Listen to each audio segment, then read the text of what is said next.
All right, hey, once again, you reach Rod's Corner. All right, today we will have a discussion on slavery and how to define it, or redefining of it in our terms, black folks. All right, here we go. The history of slavery must be revised and reframed for black Americans in economic terms. Okay, what do I mean by that? American slavery has historically been framed in moral and social dimensions, or in a moral and social context. All right, basically saying slavery is wrong because it's evil, it's inherently bad to uh, imprison your fellow man. All right, and that's right, that's cool too. All right, but you see, oh well, let me finish. When abolitionists, Quakers, and others defined the ills and sufferings of slavery, they did so on a moral ground. All right, they failed to see the link between economics and slavery. Okay, therefore, while railing against slavery and all the conditions caused by slavery, the abolitionists' very clothes and everyday household items were the products of slaves and slavery. All right, so you got these because back then, just as we fail to make the connection now, except for those who benefited from the connection, they're able to make it. All right, basically, because slavery hasn't been defined in economic terms, the economic ramifications of slavery have yet to be addressed. All right, we addressed them socially and morally with social integration, civil rights, but there was no economic integration. All right, because they failed to equate that the economic conditions associated with slavery. All right, black and white, and I'm gonna talk about black and white here in a minute as well. All right. Okay, okay, here we go. This link is crucial to black people turning their situation around today. Like their descendants today, slaves did not know their economic value. See, when the history books they try to tell you and make it seem as if the slaves were, just menial laborers, you know, didn't really know anything. Well, they, were uneducated, but they made it seem as if they were worthless.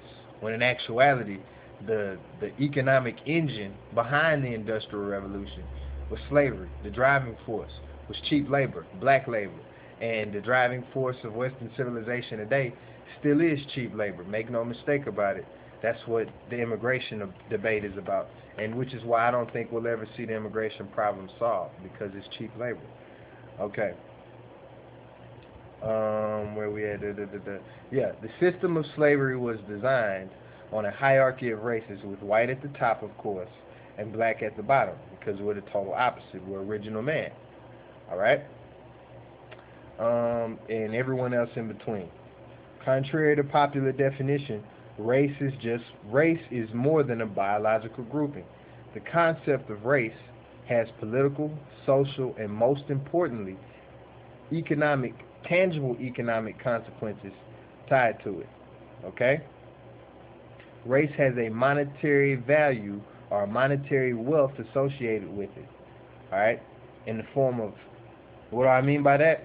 Okay, now, slave owners and their descendants.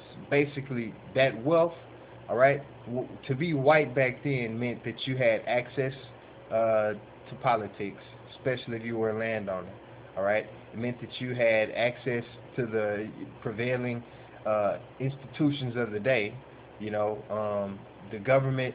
You were looked at as a man, and you basically had the rights and privileges of that day's particular society. All right, you would be able to benefit from their policies directly. All right, and those that were slave owners, or those that acquired the most wealth directly from slavery, were able to pass that benefit on down through the generations. And see, now it's unrefined for for us to talk about it in that manner, but that's the truth. Okay. Yeah. Oh, I didn't enslave your ancestors, and I didn't benefit. Well, yeah, actually, you did benefit because 440 years of free labor, 1,500% return on profit, that's a hell of a benefit. Okay. All right. So like I said, the value of whiteness was passed on in the form of stocks, bonds, real estate, land, social mores, customs, businesses, etc. 87% of this nation's economic, and it's probably more now, economic assets remain frozen within the mainstream society and passed down from one generation to the next. Blackness, inherently, since whiteness has a monetary value, so does blackness. Or I should say lack of monetary value, all right, passed down to later generations. Debt, you can't pass down poverty. Well, you can, but when I say poverty, I mean you can't pass on food stamps.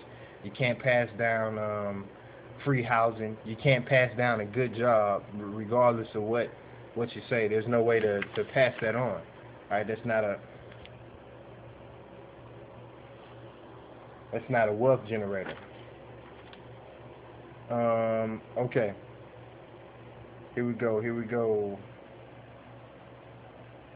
In the black community, when an elder does usually pass, what they do usually pass on is a financial burden to the next of kin. Why is this so odd? 160 years? Why? Oh, I'm sorry, I can't even read my own damn writing. Why is this so after 160 years after slavery has ended? Where did the disparity originate? Our ancestors. Their labor built this country. The wealth, power, and prestige of the country runs through our very lifeblood, black people. We are distinctly American. All right? We're African American, we're black American, but we are true Americans. All right? The wealth, power, and prestige of this country, like I said, runs through our very lifeblood.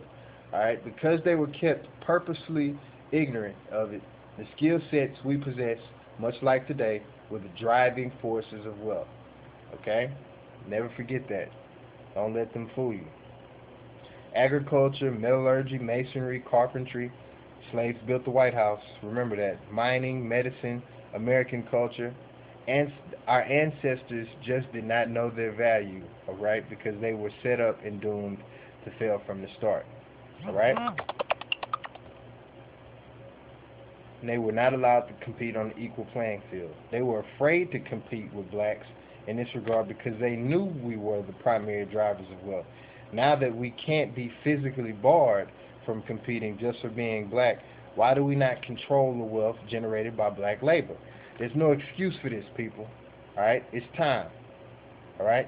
No one sacrificed as much as our ancestors for the American dream. All right? Success is our birthright. All right, logging off once again. ROD Corner, Rod's Corner. Peace.